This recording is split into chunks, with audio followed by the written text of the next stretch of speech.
of the movie theme song for Gidget, with a B-side, Cinderella, both performed by the four Preps. James Darren, who plays Gidget's boyfriend Moondoggy in all three feature films, also sings Gidget within the diegesis and released a hit single of the song in 1959. The 1961 album Gidget Goes Hawaiian, James Darren Sings the Movies, features two songs from the sequel, and in 1963, Darren recorded two singles from Gidget Goes to Rome. All of these are on Cole-Pix Records, the recording company owned by Columbia Pictures' Screen Gems, which produced the Gidget films and TV shows.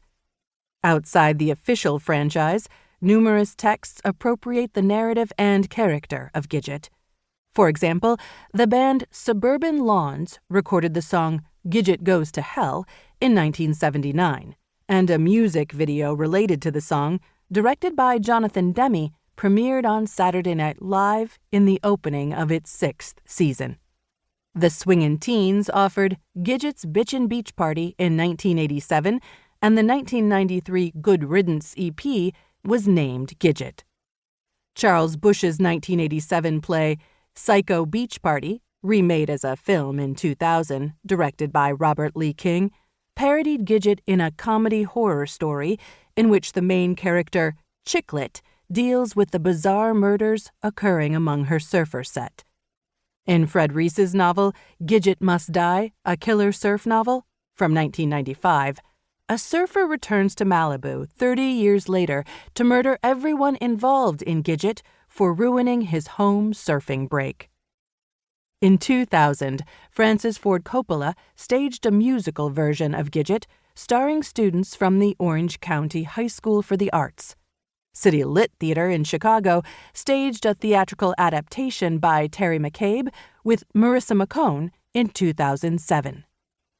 Gidget is also the name of a very popular white Pomeranian character from the animated film The Secret Life of Pets and its sequel.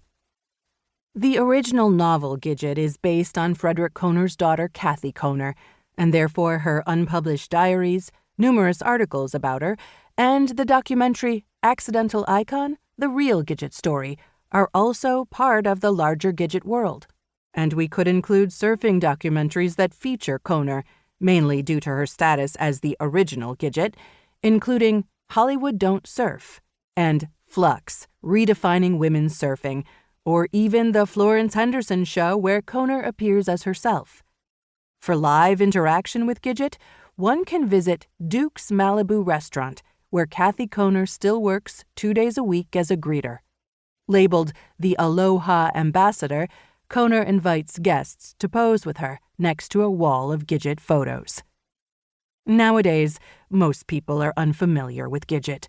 At best, they may know there was a TV show with Sally Field, or possibly be familiar with one of the 3 feature films about Gidget.